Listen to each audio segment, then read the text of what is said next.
हमारे बहुत सारे साथी और भी हैं जो आगे अपने संवाद सत्र में आएंगे। अब चूंकि जो लोग बाहर से आए हैं पहले मैं उनको आमंत्रित करूंगा। इसके उपरांत जी मैं अपना काम भी करता जा रहा हूं, आप के साथ खड़ा भी हूं। मैं आमंत्रित करूंगा श्री अमिताभ खरे जी को, जो एक्स IRPS ऑफिसर हैं। वो नोएडा से आए हैं सिर्फ इसी कार्यक्रम के लिए। श्री अनिल कुमार दमेले जी, एक्स IAS, प्लीज आप भी मंच पर आए। श्री कर्ण सिंह चौहान, आपको सैल्यूट करने का मन करता है बार बार, प्लीज आप भी मंच पर आए।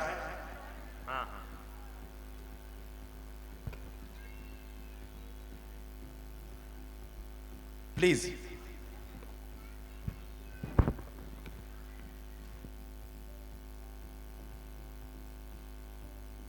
श्री अनिल कुमार सिंह, प्लीज आप भी मंच पर आए। चूंकि इस सत्र के बाद अभी टोटल अगर हम बात करें तो 1 घंटे का सत्र है, 1 घंटे का पूरा कार्यक्रम बाकी है। उसके बाद भोजन के बाद फिर घर। तो 1 घंटे और इस ठंड में और गर्म का मजा लेना है आपको। श्री अमिताभ खरे जी, श्री अनिल कुमार दमेले सर, श्री करण सिंह जी, श्री अनिल कुमार सिंह, प्लीज अच्छा नहीं लगेगा, आप लोग बैठिए, प्लीज बैठिए, आपके लिए चेयर है, प्लीज। माइक जरा दे देंगे।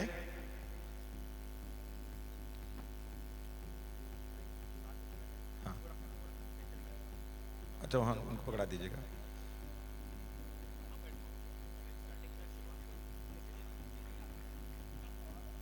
जी जब तक मुझे लगता है कि कार्यक्रम शुरू कर दूं, समय बहुत कम है और मैं सबसे पहले आप ही शुरू करूंगा। कुछ ऐसा इंस्पिरेशनल जो आपकी लाइफ में हुआ हो, जिससे आपकी टर्निंग पॉइंट जिसे कहते हैं, इंस्पिरेशन मिले बच्चों को, युवाओं को।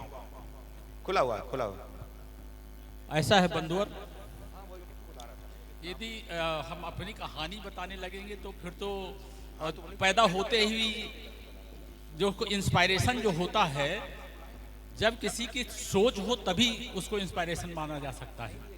पैदा होते हुए जिस बालक को ये घोषित कर दिया जाए कि दुर्भाग्यशाली है, तो उसकी क्या इंस्पायरेशन हो सकता है। मैं जब पैदा हुआ उसके 1 महीने बाद मेरे पिताजी की डेथ हो गई, मेरी मां विधवा हो गई, उनके 3 बच्चे और 3 लड़के और 1 लड़की थी। मेरी दादी भी थी। दादी कहने लगी कि ये जो लड़का है ये दुर्भाग्यशाली है, इसको भी मेरे लड़के यानी मेरे माँ के पति के साथ ही इसको अंतिम उसमें डाल दो। तो अब हम जो ऐसे परिस्थितियों में पले हैं, उसके इंस्पायरेशन की हम कहां से शुरू करें। यही एक सबसे बड़ी प्रेरणा है कि इन परिस्थितियों के बाद भी आप मुझे क्या पता परिस्थिति उस समय की। उसके बाद मैं छोटे से स्कूल में हम बिल्कुल ऐसे, मुझे तो पहली बात यहाँ आप सभी आयोजकों का मैं साधुवाद देता हूँ, धन्यवाद देता हूँ। सर मस्तक होकर करके धन्यवाद देता हूँ। मैं दिल से बोल रहा हूँ, मैं लिख के नहीं बोल रहा हूँ। अभी थोड़ी चीजें मैंने लिख भी रखी है। मैं तो भाई युवराज सिंह का, इनके आयोजकों का, उमा शंकर जी का, गुप्ता जी का, सबका आभारी हूँ। मैं अपने गांव से पूरे प्रदेश में मैं पहुंच गया, टॉप पर गया PCS। मेरे भाई जो है 4थे स्थान पे थे, मेरा रूम पार्टनर भी टॉप किया था। Sir 1 minute रोकूंगा। 2 लोग और इनका नाम मैंने लिया था, शायद Anil Kumar Singh sir, sale tax commissioner Banaras, और Lokesh Singh sir, IRS ME officer, GM railway कृषि। प्लीज आप लोग भी दोनों मंच पर आ जाइए ताकि इस बैठक को आगे बढ़ाया जा सके।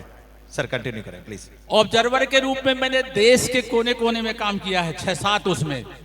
मैंने 8 जिलों में डिस्ट्रिक्ट कलेक्टर के रूप में काम किया है इस प्रदेश में। पीसीएस को मौका नहीं मिलता कि वो डिस्ट्रिक्ट कलेक्टर के रूप में आईएएस का काम छीन ले। निर्वाचन आयोग ने 2-2 जिलों का मुझे जिलाधिकारी बनाया है। फिर भी मैं कह रहा हूं, ये भाई युवराज सिंह जैसे इन सब महानुभावों निर्णायक मंडलों ने जो इसके सबसे, आप लोग भी उसमें सम्मिलित है, कम से कम मुझे गांव इटरा मलौली से बांदा तक ले आए। मैं इसलिए आभारी हूं कि बांदा में मुझे कोई नहीं जानता, सिर्फ और सिर्फ राम नारायण गुप्ता जानते हैं, और राम नारायण गुप्ता की वजह से उनके साले साहब जानते हैं। अरे युवराज सिंह तो हमारे अब संधि हो गए। वैसे आप ये तो बाद में हुए ना, जब कर्ण सिंह चौहान आईएएस हो गया, डीएम हो गया, फलाने हो गया। 3 बार आप शायद डीएम रहे, भैया मैं 8 नहीं बुंदेलखंड में। बुंदेलखंड में तो सिर्फ और सिर्फ एक जिले में रहा, वो जनपद है झांसी, जो हमारे सदर विधायक भी जानते हैं, और जो सदर के जो है, जो इस जनपद के सांसद थे, वो मेरे घर में खाना खा चुके और वो बता रहे हैं कि खाना खाया है, लेकिन अभी तक इन्होंने मुझे खाना अपने घर में नहीं खिलाया। वैसे इतनी ऊर्जा लाते कहां से आप? यूएस से सीधे टिकट कटाया और दिल्ली से टिकट पैसा हो तो टिकट हो जाएगा। मेरा लड़का जो है अमेरिका में है, बहुत बढ़िया सर्जन है, पर वो बांदा में नहीं रहा है, तो मैं कैसे कहूंगा कि वो माटी का लाल है। फिर दूसरा मेरा जो है लड़का है, वो बहुत सीधा साधा है, छोटा मोटा जो है उसमें काम करता है, जिसमें हम दोनों थे, एक पढ़े हुए हैं, एक ही विद्यालय के पढ़े हुए हैं विशेष के। इनका बेटा भी यूएसए चला गया, मेरा बच्चा हमको देखने के लिए, यहाँ के गांव की जगह देखने के लिए लाला घनश्याम जी की पुत्री से जो है शादी कर लिया, तो हम दोनों समधी हो गए लाला घनश्याम सिंह जी। वो आप जानते ही होंगे, बांदा के ही रहने वाले हैं। और पूछना चाहो, तीसरी मेरी बेटी है, वो जो है गया में का मेरा दामाद है, वो बॉम्बे रहते हैं।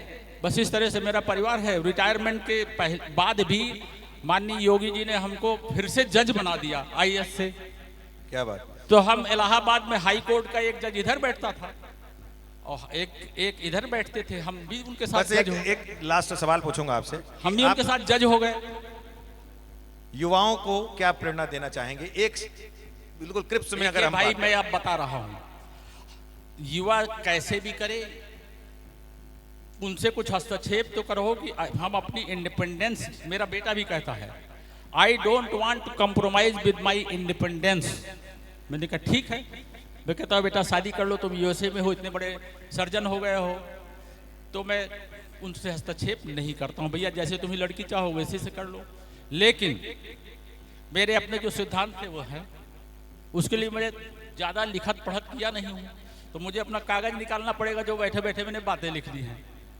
आपकी बातों को फिर भी सुनेंगे, और अभी तो रुके हैं बांदा में। नहीं भाई, हम इतना कैसे सुनेंगे जब आपके पास समय नहीं? कौन आपके आधे लोग भी नहीं बचेंगे यदि आप मेरी बात सुनोगे। नहीं अभी नहीं, लेकिन बाद में भी सुनेंगे। बाद में जब 70 साल के हम लोग हो रहे हैं तो गांव से बांदा आ पाए हैं, तो अब अगले साल क्या, वो मैंने अपने लिए स्थान ढूंढना शुरू कर दिया है कि भैया एक मेरे भाई का स्थान बन चुका है, मतलब वो जा चुके हैं, जो कि आयुर्वेदिक विद्यालय में वो डॉक्टर थे, और जो दूसरे जो है भाई जो इंडियन एयर फोर्स में रहे, वो आपके साथ काम भी किए हैं उसी लैब में, जो भी जो है जो कोई निगम साहब थे, श्री अरुण कुमार निगम सर, जो फाउंडर मैं बता रहा हूँ, केएनआईटी में वो एयरफोर्स से रिटायर होने के बाद आप लोगों के साथ केएनआईटी में ही काम किए हैं। मैं तो कह रहा हूँ वो लोग ना होते, मेरा बड़ा भाई नहीं होता, मेरी माँ नहीं होती, मेरा जो है बड़े वाले भाई जो आयुर्वेदिक में थे वो ना होते, तो मैं क्यों होता यहाँ पे भाई? उन्होंने मुझे रास्ता दिया। हम तो गांव इटरा मलौली में पढ़े, पिणखर में जो है एक गांव है छोटा सा, वहाँ 6वीं 7वीं 8वीं पढ़े। मुरौल एक गांव है, मुरौल, हम तो बजरंग विद्यालय तक यहाँ तक और मुरौल पढ़े। फिर पता नहीं कहाँ से आ गया कि भैया कानपुर, और होते हुए हम पहुँच गए इलाहाबाद, और वहाँ से सपने देखने लगे कि हम डीएम बनेंगे। मेरी माता जी ने ये पूछा, जो कि अनपढ़ थी, विधवा थी, और कहानी बता चुका हूँ, कि भाई तुम क्या बनोगे? तो मैं तो आईएएस बनना चाहता हूँ। वो आईएएस और अंगूठी छाप थी, नहीं जानती थी। कही बेटा ये बताओ कि आईएएस क्या होता है? तो मैंने कहा उससे डीएम बनते हैं। ज़्यादा उनको समझ में आता नहीं था। तो वो कहने लगी मेरा बेटा डीएम ही बनेगा, डीएम ही बनेगा, डीएम ही बनेगा। और लोग उनको गांव वाले पागल कहने लगे। ठीक है। और जब हम लोगों ने पीसी स्टॉप कर दिया और आईएएस में भी कुछ बन गए जिसको बताना यहाँ उचित नहीं है, क्योंकि यहाँ अभी भी उसमें हम मेरा रॉ में हो गया था, तो हम जो है उसमें गए नहीं। क्योंकि पीसीएस का चार्म हम लोग समझते थे भैया अपने प्रदेश में काम करना बहुत ऊपर है। तो मैं बताना नहीं चाहता था कि आईएएस में हम लोग कहाँ सिलेक्शन हुआ कहाँ नहीं हुआ, क्योंकि आईएएस के कोई सिलेक्शन का मॉडल नहीं है आज तक, वो रॉ का सिलेक्शन का मॉडल आज तक नहीं है। तो इस तरह से चलिए कैबिनेट सेक्रेटरीट के अंदर में न जाकर के हम यूपी सेक्रेटरीट में चले गए, और क्या कह सकते हैं। जबरदस्त एनर्जी आपकी सर देखने को मिली। क्यों यार ऐसी की बात करते हो बंधु? दिख रहा है आपकी बातों में और आपके जुनून जो चेहरे पे दिखाई दे रहा है। वाकई लोगों को सीखना चाहिए इस उम्र में भी। ठंडी भी बहुत है, उसके बाद भी वो जुनून है। आपने टोपी भी नीचे उतार ली। ये जो है कम नहीं थे, ये कालिंजर के पढ़ने वाले भाई। हम तो कह रहे हैं इनको कालिंजर से बांदा लाया गया, हमको तो बांदा भी नसीब नहीं हुआ, आज आया है। दिल में वास्तव में बांदा वासियों के दिल में मैं नतमस्तक हूँ। आप लोगों ने मुझे मौका दिया, मुझे बहुत बहुत आपको उनमें सभी यद्यपि वो उसकी हीरालाल की पत्नी सब मेरे अंडर में काम किए हैं, जिसको आप आयोजक वो निर्णायक मंडल है जी। तो वो सुन रहे होंगे, हीरालाल भी सुन रहा होगा कहीं ना कहीं। तो सब चीज है मैं निर्णायक मंडल का और सबका साधुवाद करता हूँ। Thank you so much sir. नहीं लेकिन मुझे कुछ बातें कहनी है। विधायक जी बैठे नाराज होंगे भाई। ओपन डिफेकेशन बंद करो इस जिले में। इतने पढ़े लिखे लोग होकर के अभी भी शौचालय का इतना बड़ा करोड़ों रुपया अभियान में खर्च किया। भाजपा का सबसे बड़ा जो उपलब्धि है शौचालय का निर्माण। गांव में नल खड़े हो गए, पानी अभी भी नहीं आ रहा। क्षमा करिएंगे, कहाँ गए माननीय जो है जल संपूर्ति मंत्री। और सड़क जो है, मुझे महान प्रभु फिर से मैं धन्यवाद कर रहा हूं। आपकी खनन ने सड़कों का ऐसी की तैसी कर दी है। लेकिन मैं बता रहा हूं, अमेरिका इसलिए सबसे विश्व का ताकतवर संदेश देने वाला देश नहीं है, इसलिए है कि वहां गांव की सड़कें आज भी मानक से कहीं ज्यादा है। सर माफी चाहूंगा, हम थोड़ा सब्जेक्ट से भटक रहे हैं। नहीं भटक रहे, मुझे मालूम है कि आप जो है भटका दोगे मुझे। मैं भटकूंगा नहीं, क्योंकि यहाँ पर जो है वो एडीजी साहब भी बैठे हैं। ये झांसी मेरे पास आते थे, एक बार इतना नाराज हो गए। इनको 1 घंटे इन्होंने मुझसे समय मांगा मिलने का। मैं वीसी में बैठा था, इन्होंने जो है कहा मुझे डीएम झांसी से मिलना है। कर्ण सिंह चौहान भर होता तो कोई नहीं मिलता। मैंने कहा सर मैं अभी आप 1 घंटे से पहले नहीं मिल सकता हूं। तो ये मुझसे 6 महीने नहीं बोले। मैं सही बता रहा हूं, आप कह रहे हो भटक रहे हो। आप मुझे ट्रैक पे भी लाना चाहोगे तो मैं ट्रैक पे आने वाला। Thank you sir, thank you so much. भाई अभी पूरी बातें ही नहीं हुई। क्यों भाई, मैं तुमको मंच दूंगा तो तुम वापस कह दोगे क्या? मैं बड़ी मुश्किल से तो गांव से शहर आता हूं और मुझे कुर्सी मिली है तो मंच दे दो, मंच दे दो तो माइक दे दो, तो मैं कहां जाऊंगा भाई?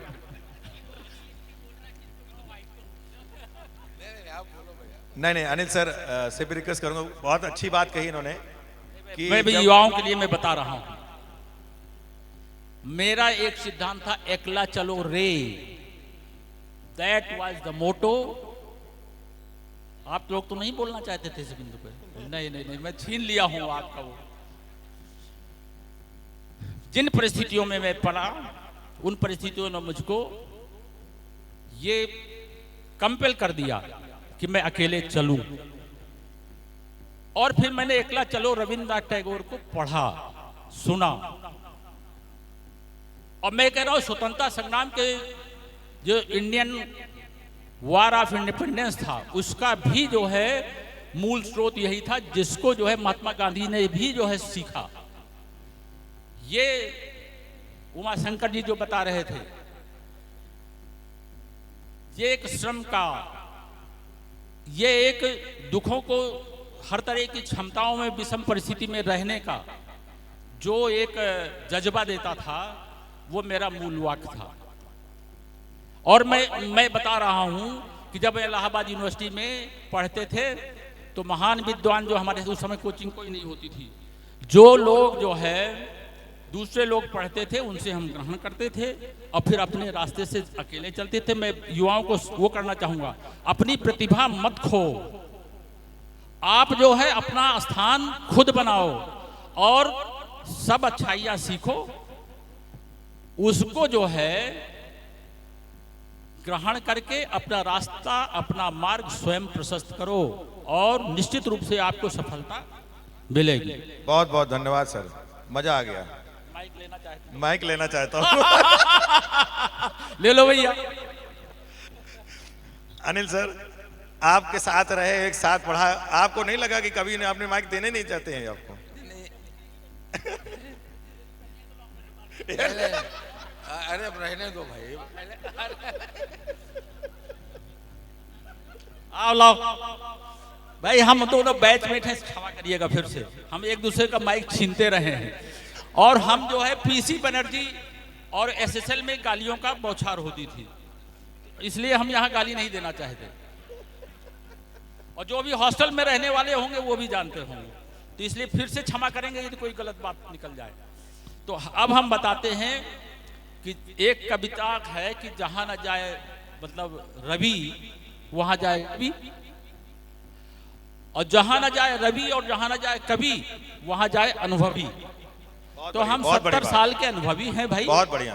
और हमें इसीलिए जो है बुलाया गया है। और हम तो ये कह रहे हैं कि फिर आप बुरा मानोगे, इसलिए मुझे मत बोलने दो। मैं कह रहा हूं कि जब हम लोगों ने टॉप किया, मेरा रूम पार्टनर और मैं फर्स्ट और सेकंड थे पूरे प्रदेश में, तो उस समय हमको किसी ने बांदा में चाय तक के लिए नहीं पूछा। आज तो आप लोग, मैं तो कह रहा हूं, प्रायश्चित कर रहे हो, प्रारब्ध जो है करो, जो हो जाना चाहिए था पहले, कोई बात नहीं सर, जो नहीं हुआ अब होगा। इसलिए मैं आपको आयोजकों को दंडवत करता हूं भाई। बहुत अच्छा लगा, दंडवत करता हूं, धन्यवाद। अनिल सर, कर्ण सिंह है, इनको छेड़ोगे तो ये छोड़ेंगे नहीं है? अब मैं तो छेड़ूंगा नहीं, आपने नमूना देख लिया, लेकिन छोड़ूंगा भी नहीं। लेकिन अब छेड़ूंगा तो नहीं, लेकिन छोड़ूंगा भी नहीं। छोड़ेंगे। अरे भाई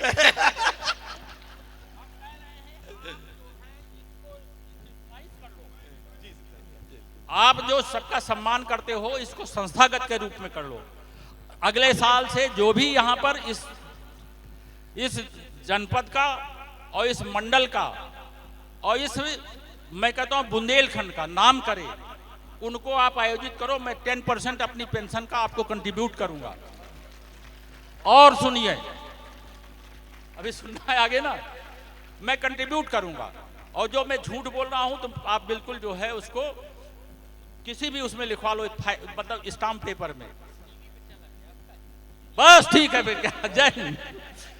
फिर भी लेकिन कहूंगा, हमें अपना बुंदेलखंड बनाना चाहिए, यद्यपि विधायक जी, सांसद जी को ये पसंद नहीं आएगा। अनिल सर, मैं फिर कहूंगा कि आपकी सफलता की कहानी कहां से शुरू हुई थी, वो तो बहुत लंबी होगी, लेकिन जैसे आपने कहा टॉपर आप दोनों रहे, फर्स्ट और सेकंड। नहीं, हम तो फर्स्ट सेकंड नहीं रहे। हमारा जो सिलेक्शन था बड़ा गौरवपूर्ण था जी, और पहली बार इतिहास में, सर माइक थोड़ा पास में रख के बोलेंगे तो आवाज। पहले बार इतिहास में बांदा से पीसीएस में 4 लोग सिलेक्ट हुए। 4 में आनंद द्विवेदी अब इस दुनिया में नहीं है, उन्होंने टॉप किया।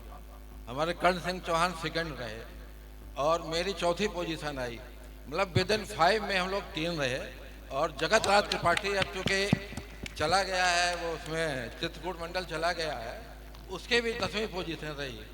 तो विदिन 10 में हम लोग एक जिले के 4 लोग और 50 का सीटें थी, तो मतलब 8% लोग अकेले बांदा से सिलेक्ट हुए। क्या बात, ये हम लोगों के, ये हमारे आज के युवाओं के लिए प्रेरणा है कि उस समय जब हो सकता था, तो अब तो बहुत आसान है।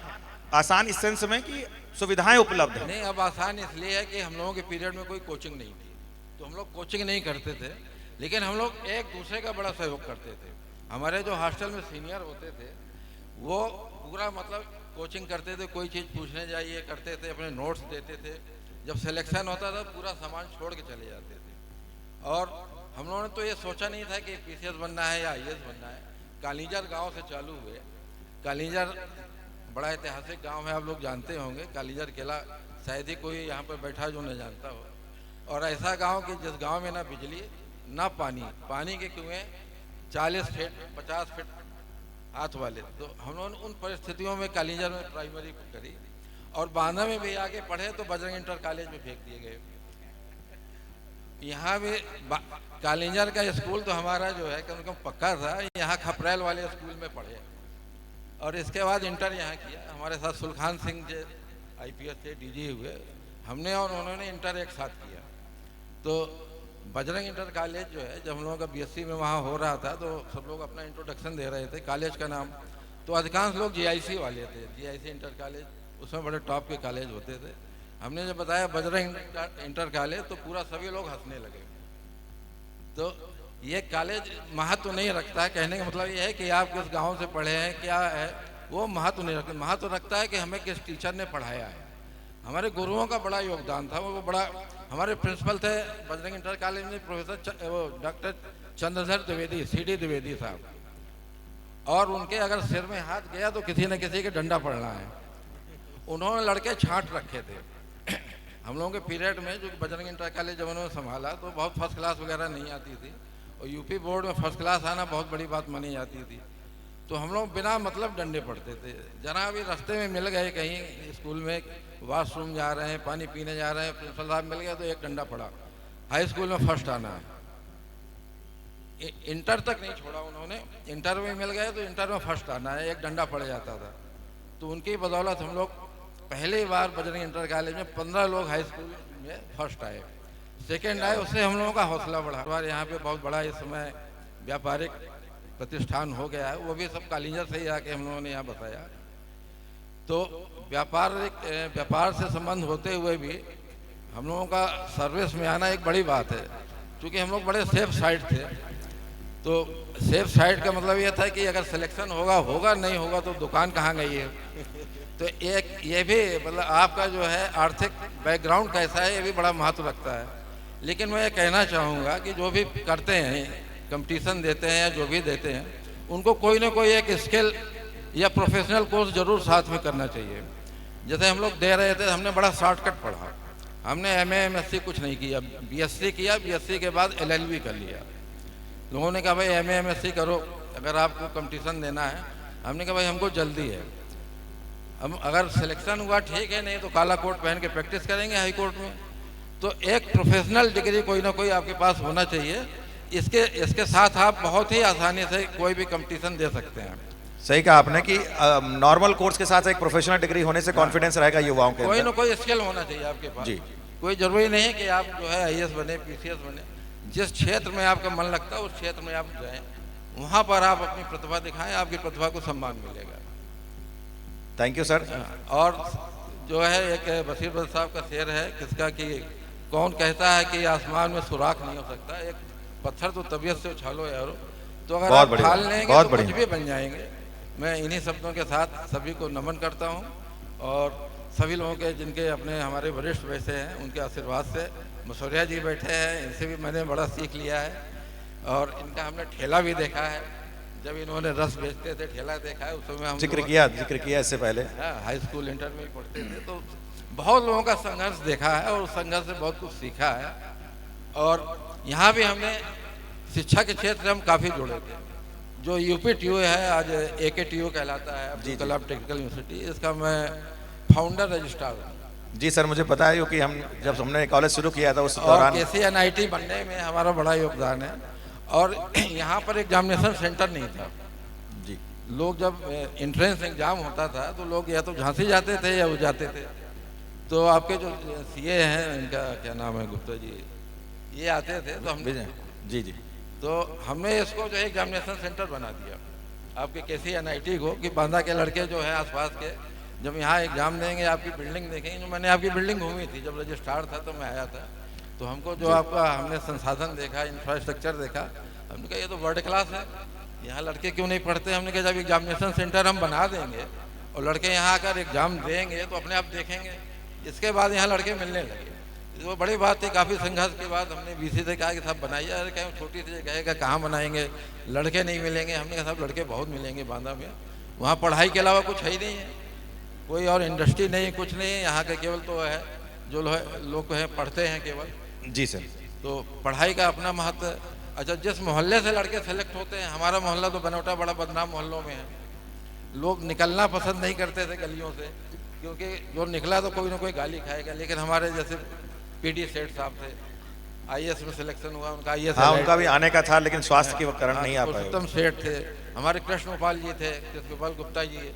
तो इन लोगों का सिलेक्शन हुआ तो उससे भी हम लोगों को सीख मिली कि भाई जो है हमारे मोहल्ले से भी लोग आईएएस पीसीएस निकल रहे हैं, तो हम लोगों को भी कुछ प्रयास करना चाहिए। और उसी का प्रयास था कि आप लोगों के बीच में, आप लोगों की दुआओं से हम बैठे हुए हैं और सभी को नमन करता हूँ। Thank you sir. धन्यवाद। समय बहुत टिक टिक करता हुआ बढ़ रहा है, ठंड भी आ रही है। और सर से मैं अभी लास्ट टाइम मिला था, अमिताभ सर आपसे स्टेशन में हमारी आपकी मुलाकात हुई। उस समय आपने एक चीज़ बोली कि जब रेलवे रिक्रूटमेंट बोर्ड में आप थे तो आपने शायद पहली बार एक साथ एग्जामिनेशन कराने के लिए कोई सॉफ्टवेयर डेवलप किया। वो भी आपकी उस जर्नी का एक हिस्सा था, आपके जुनून का, जिस समय पहली बार इंट्रोड्यूस हुआ था आईटी शायद। तो वो एकदम दिमाग में कहाँ से आया? सबसे पहले तो आपको धन्यवाद कि आपने ये मौका दिया। दूसरा, यहाँ पर इतने वरिष्ठ और मित्र और सब बैठे हैं। इन्होंने मेरा नाम अमिताभ खरे बताया, पर मैं बेटा हूँ स्वर्गीय श्री देवेंद्र नाथ खरे का, जिनको याद किया जीतू जी ने।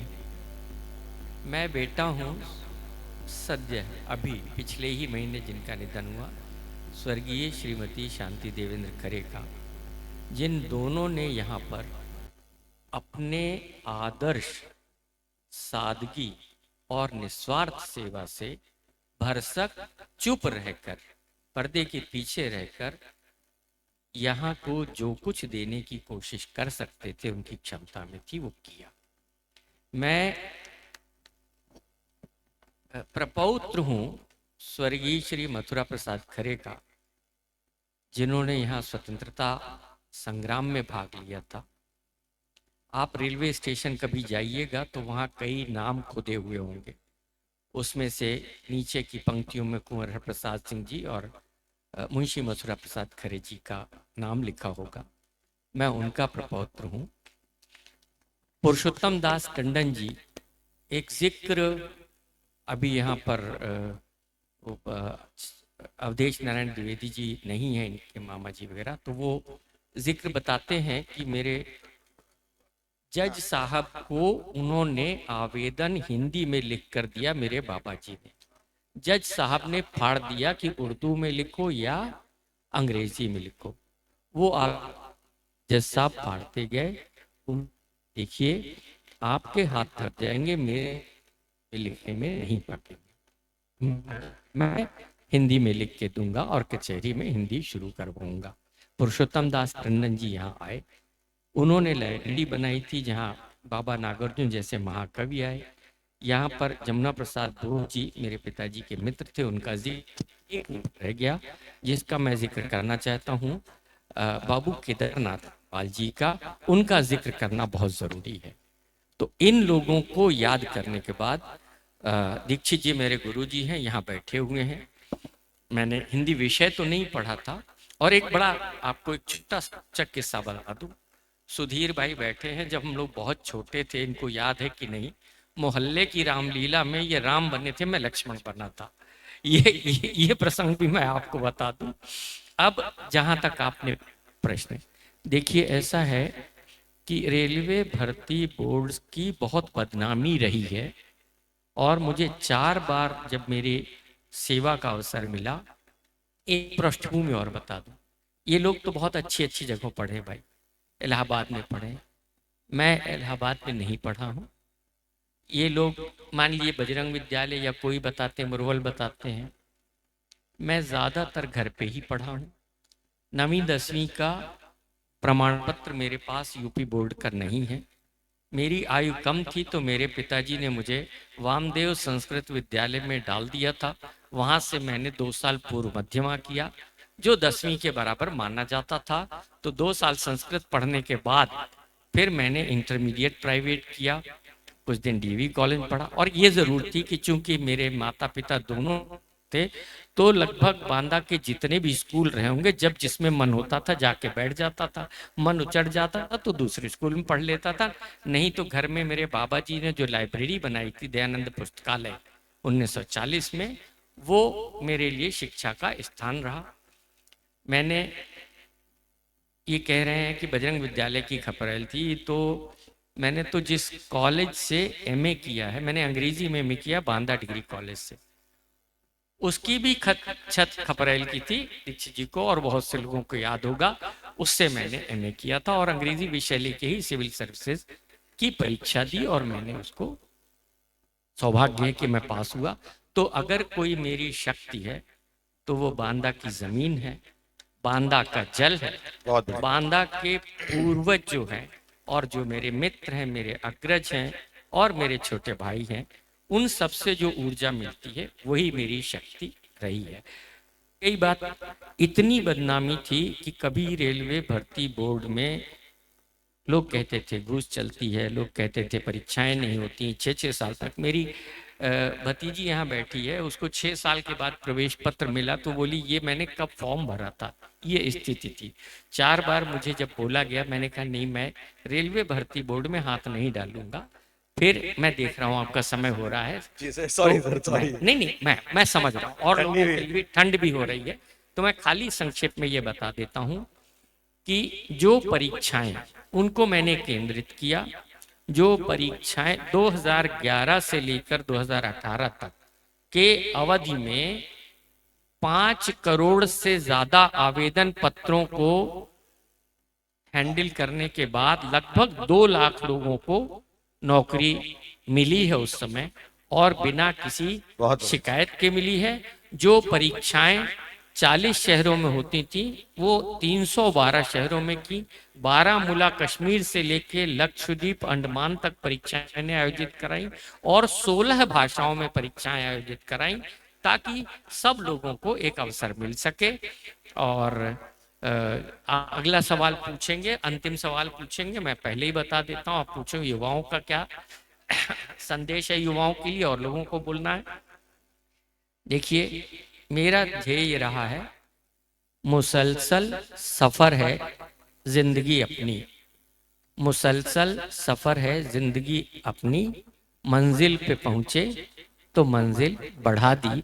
अभी भी मैं काम करने की कोशिश करता हूं, अभी भी मैं एक नवरत्न कंपनी में काम कर रहा हूं और रेलटेल में शायद अब एडवाइजरी बोर्ड मैं एडवाइजर हूं। और अपनी आंखों में ताब ला के देख, अपनी आंखों में ताब ला के देख, सूरज भी तेरे आगे नरम पड़ जाएगा, सूरज भी बहुत खूब, बहुत खूब पड़ जाएगा। धन्यवाद। अगला सवाल लोकेश सर आपसे। आप बांदा जी सर, मैं लेता हूँ।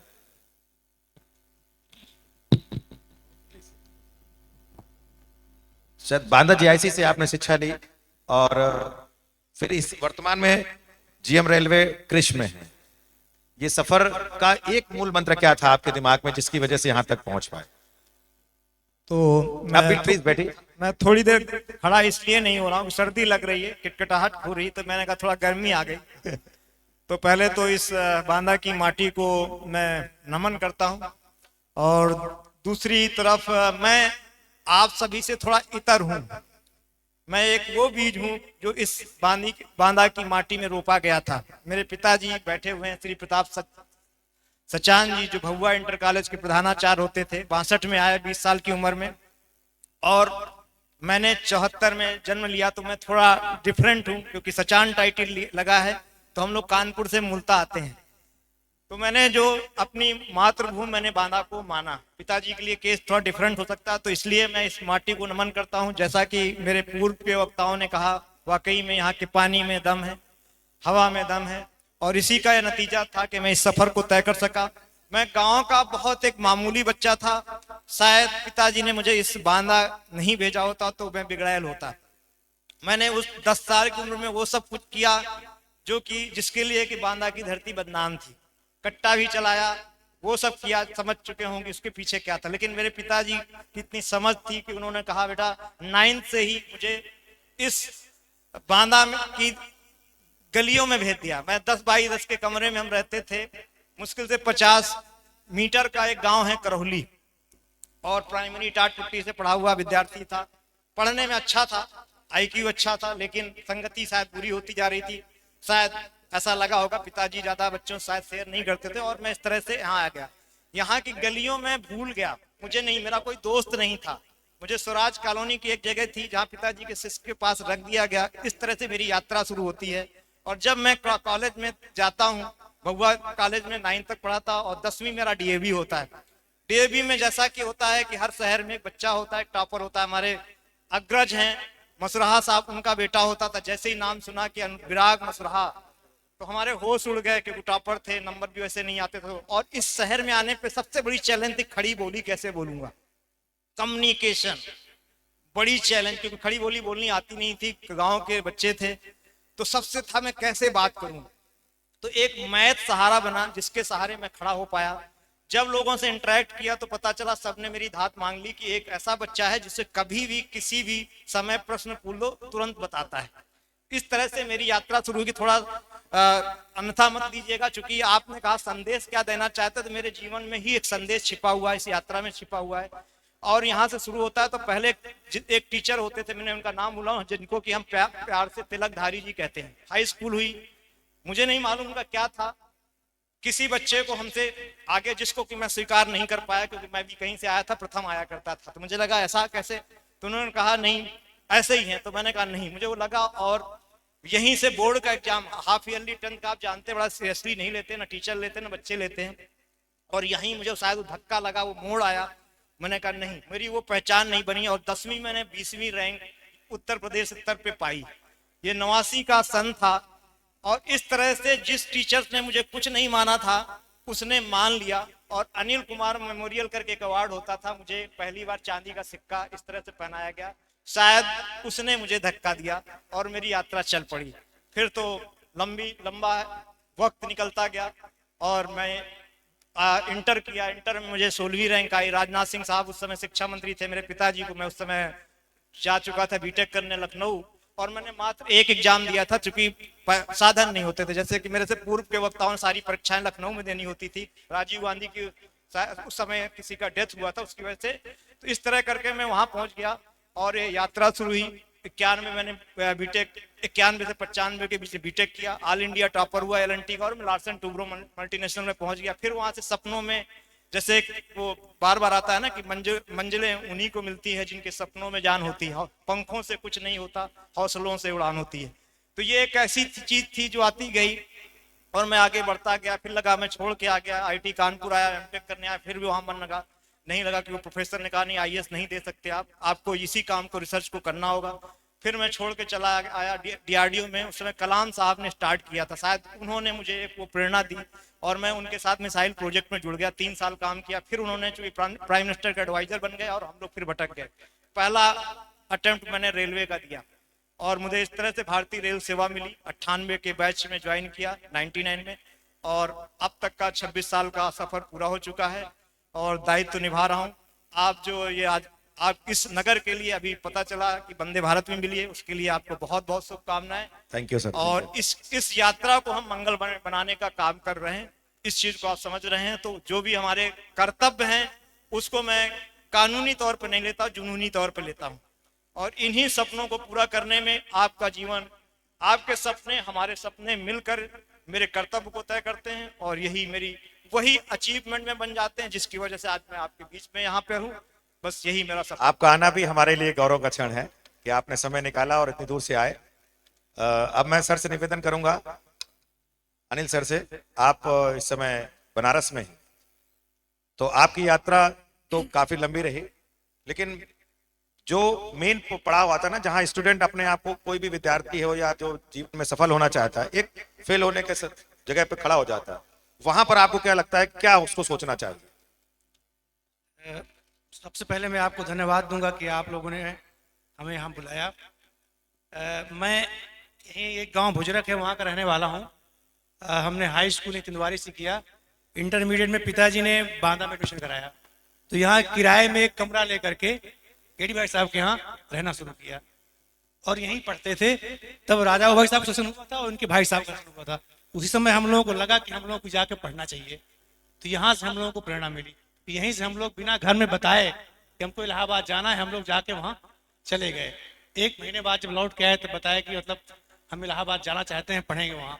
पिताजी कहते थे कि हम पढ़ा नहीं पाएंगे, इतना खर्चा नहीं दे पाएंगे, क्योंकि हम लोगों की पढ़ाई लिखाई उस स्तर की पहले नहीं थी कि हम लोग कंपटीशन की उस दौर में कम्पीट कर पाएंगे। लेकिन धीरे धीरे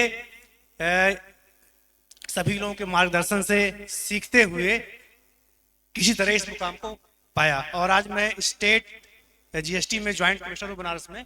2005 बैच मेरा असिस्टेंट कमिश्नर के रूप में सिलेक्शन हुआ था।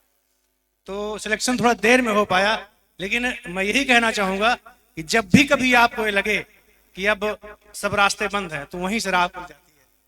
कई बार हम लोग असफल हुए, लेकिन हौसला बनाए रखे तो कम से कम एक छोटा सा मुकाम मिल गया। बहुत बहुत धन्यवाद सर। और जिस तरह से समय बढ़ रहा है, आप सभी से निवेदन करूंगा आप स्थान ग्रहण कर लें। अभी भोजन भी है इसके उपरांत, तो आप लोग सब लोग भोजन भी करेंगे। अभी अभिनंदन सत्र भी है, तो अभी समय 1 घंटे का लगभग और लेके चले, उसके बाद ही आप लोग रवाना।